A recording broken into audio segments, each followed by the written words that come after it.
Friends, it is all at risk, and I'm talking about everything that has been achieved over the past year. I know it's only been 1 year since President Trump came into office. In fact, it hasn't even been a full year yet we've seen so much transform, so much change since the previous administration till now, and yet it is all now back on the docket again. We're going to have to see what happens in this next election. The midterm election of 2026 could be the most pivotal, most important election of our lifetimes.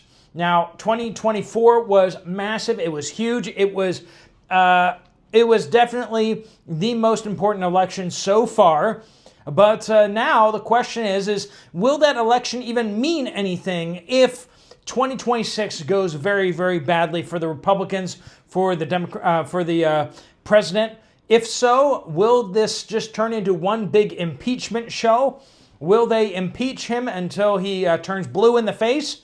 Will they stop every single thing that he tries to do? That very well could be what happens next. And so the president and the president's team are taking this very seriously.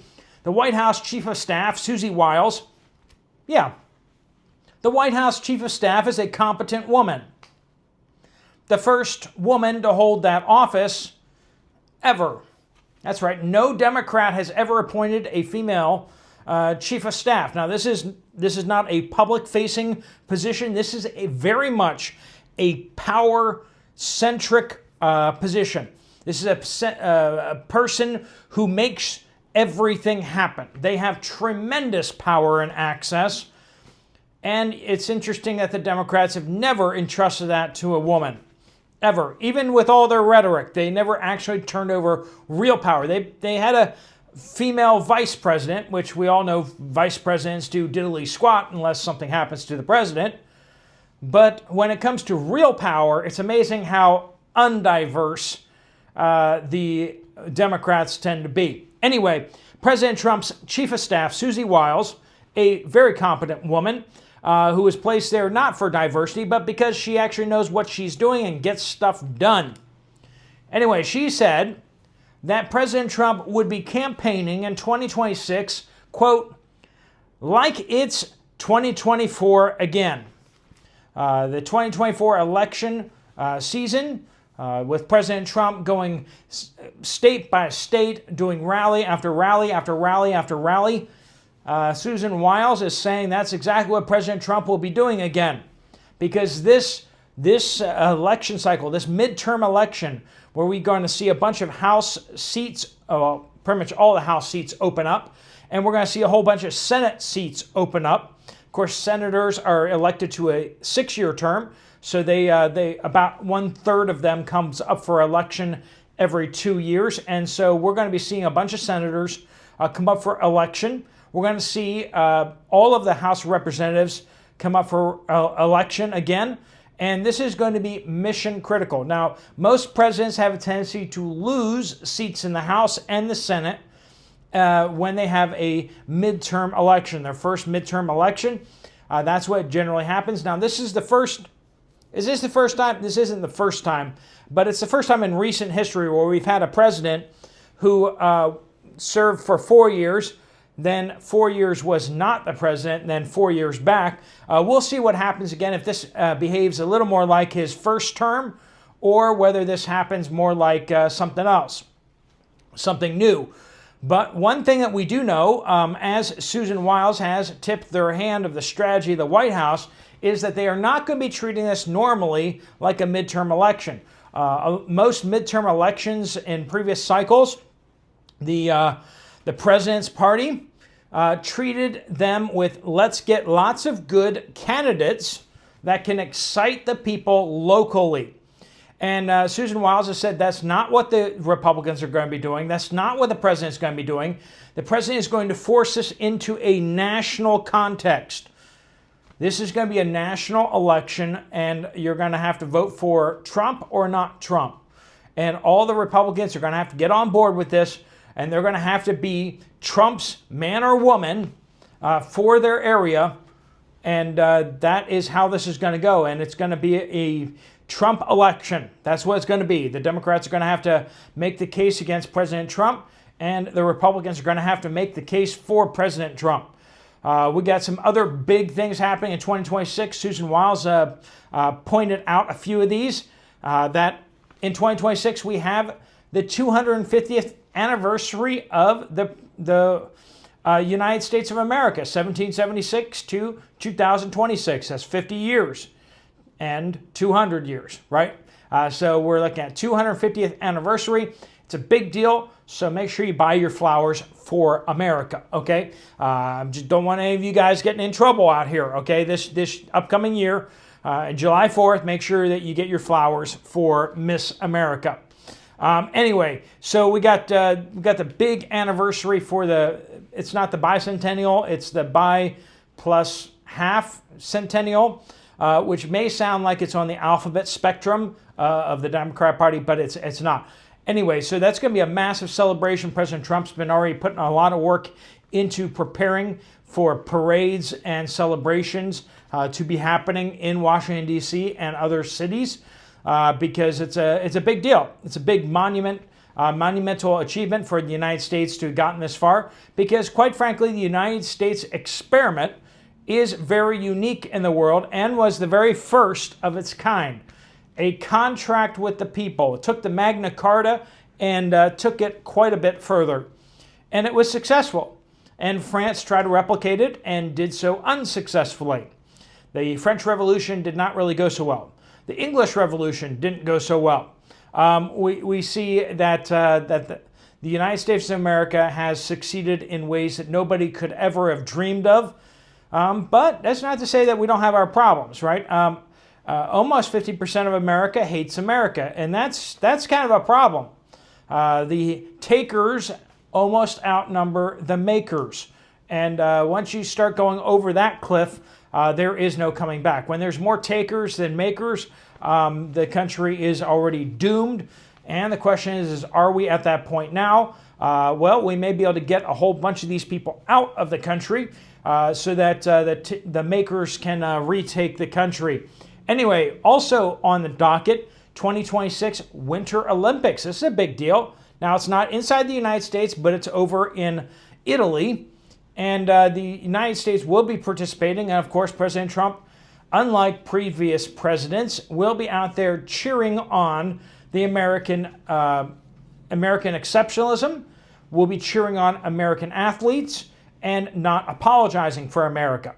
That will be a welcome relief for sure. Anyway, that will be a big deal, but then even bigger of a deal, not to most Americans, but to the world at large, the FIFA World Cup comes to North America. Now, the United States is sharing it with Mexico and Canada, so there's going to be 16 host cities. FIFA, for those of you not familiar, that is soccer, as we call it in the United States, or as the rest of the world calls it, football. Okay, that's not American football, but European football. But the United States is actually quite good at it because, Europeans aren't so great at it. Anyway, the United States does quite well at European football, and they're trying to get it to catch on more in the United States, and part of that is that they're going to host FIFA World Cup in 11 American cities. There will be 5 cities spread across Canada and Mexico. So 11 of the 16 cities will be United States cities. We're going to see a whole bunch of soccer happening, and we'll see if it catches on in America. But one thing for sure is that the eyes of the world will be on North America as this is happening. And I imagine President Trump will make use of this to push the agenda. Now, this is as United States and European tensions are very, very high. We just talked about that this morning. President Trump is telling Europeans that they must step up and actually do their fair share in NATO, or else the United States is going to step back from doing its fair share plus everyone else's. They're saying that Europe needs to step up in missile defense, needs to be stepping up in intelligence sharing. This is going to be a requirement that these European countries step up or the United States pulls back. And Europe is having a hissy fit over it. Europe is also threatening to blow up the U.S. economy because they're afraid that they're going to be cut out of the negotiations on Ukraine, which they absolutely are because they're kind of irrelevant to it. The United States is the only party that really matters on one side, and Russia is the only party that really matters on the other side of things. And Ukraine needs to sit down and do what it's told. That's just the fact of it. You may not like that, but hey, this is the real world. A lot of people are out there saying that they should never turn over any territory to the Russians whatsoever. And it's just like, well, I mean, I'm sorry, but the guys with boomsticks in that territory are Russian. So if you can somehow make them move, then, I mean, kudos to you, but that's probably not going to happen. If all of the combined NATO forces and all the forces of Ukraine can't move those troops off that ground, probably not going to be able to pull that off. Now, unless the United States goes into full war with Russia, but of course, at which point we'd see nuclear weapons used. So, I mean, you know, that may not be right in some people's opinion, but, you know, opinions are, you know, terrible things. When they don't jive with reality, you need to kind of change them. Because the world, you know, that's why people are like, oh, the United States is Native American land. It's like, well, yeah, it used to be. It used to be, but now it's not. Why? Because people with boomsticks change things. And that's how the world works, whether you like it or not. And, you know, finders keepers is not how the world determines who is the rightful government of different countries. It's who has the most boomsticks and can impose their will on that area because they're the government. And that's why you have countries like Iran, North Korea, China. I mean, yeah, I prefer the Chinese government that's in Taiwan to the Chinese government that's on the mainland. I mean, but, you know, we all don't get our way, do we? Anyway, so 2026 midterm election for the United States is going to be massive. We're looking at the control of the Senate and the control of the House of Representatives. If the Democrats get 51% of the seats in the House of Representatives, just one vote extra, and boom, then they have the House Majority Leader, or the Speaker of the House. Speaker of the House is a powerful position. He gets to choose, or she gets to choose, who gets to do what things, gets to assign people to the committees, and also make sure that their party has a dominant position on every committee. That means they always have one extra vote on every committee than their opposition. So that means that they can force things through the committees, all of the committees, if they can get if they can wrangle all their Democrats into voting for something, they can always pass stuff out of committee. And then once it comes to the floor, they can actually debate it and they can do things however they want because they will control the process if they just take control of the House of Representatives. And what does that mean realistically? What it means is a string of articles of impeachment getting passed by the House of Representatives, one after the next, after the next, after the next. Investigations, oppositions, they're going to do everything they can to stop the president at every turn, to demand so much mountains of paperwork from the president that the administration won't be able to get anything done except respond to requests for information from the House of Representatives. This is going to be a huge anchor to the Trump administration and could potentially be a serious problem as they have these fake investigations that lead to fake conclusions where they say we have evidence of XYZ, even though they don't actually have evidence of it. They have it locked up in the secure rooms, but only Democrats have seen this, of course. Republicans aren't allowed to see the information. This is how they played the game last time. And they definitely want to repeat. They want to get their people into the House of Representatives, and they want to cause chaos in order to shut everything down. So is it important, this election that's coming up? Absolutely. The Senate is important for sure But the House of Representatives is actually more important. If they take the Senate, then they're going to be able to do their investigations and all that kind of stuff. If they take the House of Representatives, they're going to be able to do the investigations, even more so actually, because the House of Representatives has more people. They have more people that can cause chaos. And then on top of that, they're also going to be able to initiate articles of impeachment over in the House of Representatives. So if we can hold on to the House of Representatives, that would be such a blessing. It would also continue to open up the door for legislation to actually get passed if they hold on to the Senate and the House. If they blow up the filibuster or if they use the rules adjustment procedures, they can actually pass limited legislation, which is a big deal as well.